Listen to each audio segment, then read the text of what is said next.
మూవీలో బాస్ విజయ్ పిన్ని డైరెక్షన్ లో అక్కినే నాగార్జున నటించిన లేటెస్ట్ మూవీ నా సౌమిరంగా. ఈ మూవీలో ఆష్కా రంగనాథ్ అయితే హీరోయిన్ గా నటించింది. అలాగే అల్లరి నరేష్, రాజ్ తరుణ్ కీలకమైన క్యారెక్టర్స్ లో నటించారు.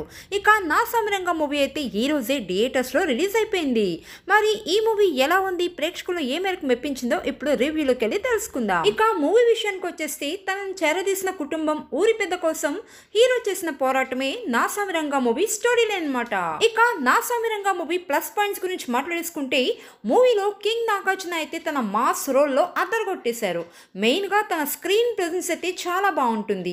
ఇక తనపై యాక్షన్ పార్ట్ కూడా చాలా సాలిడ్ గా కనిపిస్తుంది. ఇక హీరోయిన్ గా నటించిన ఆష్కా రంగనాథ్ కూడా తన గార్జియస్ లుక్స్ అలాగే నటన పరంగా సూపర్ గా ఆకట్టుకుంది. అలాగే వీళ్ళతో పాటు అల్లరి నరేష్ అయితే మరోసారి మంచి క్యారెక్టర్ లో కనిపించారు ఈ సినిమాలో. ఇక మూవీలో అల్లరి నరేష్ అయితే తన కామెడీయే కాకుండా ఎమోషనల్ సీన్స్ లో చాలా ఇంప్రెస్ చేస్తాడు. అలాగే రాజ్ తరుణ్ మిగిలిన వాళ్ళు కూడా తమ క్యారెక్టర్ పరిధి మేరకు సూపర్ గా ఆకట్టుకున్నారు. ఇక విలన్ గా కనిపించిన షబీర్ మాత్రం తన రోల్ లో చాలా బాగా చేశారు. ఇక ఈ సినిమాలో సెకండ్ హాఫ్ లో వచ్చే ఒక ఎమోషనల్ సీన్ అయితే ప్రతి ఒక్క ప్రేక్షకుడికి చాలా బాగా కనెక్ట్ అవుతుందని చెప్పొచ్చు. ఇక అలాగే క్లైమాక్స్ పోర్షన్ కూడా మంచి మాస్ ఎలిమెంట్స్ తో సూపర్ గా ఆకట్టుకుంటుంది.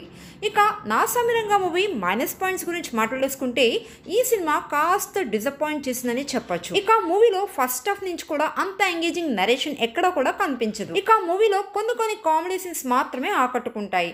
అలాగే నాగార్జున ఫ్లాష్ బ్యాక్ ఎపిసోడ్ ని ఇంకా బెటర్ గా ప్రజెంట్ చేస్తుంటే బాగుండేది. ఇక సెకండ్ హాఫ్ కూడా అంత ఆసక్తిగా ఏమీ స్టార్ట్ అవ్వదు. మాస్ ఎలిమెంట్స్ లోకి వెళ్ళడానికి కొంచెం టైం తీసుకుందని చెప్పొచ్చు. ఇక అలాగే మూవీలో చాలా సీన్స్ అయితే మనకి రెగ్యులర్ గా ఇదివరకే చూసిన ఫీలింగ్ అయితే కలుగుతూ ఉంటుంది.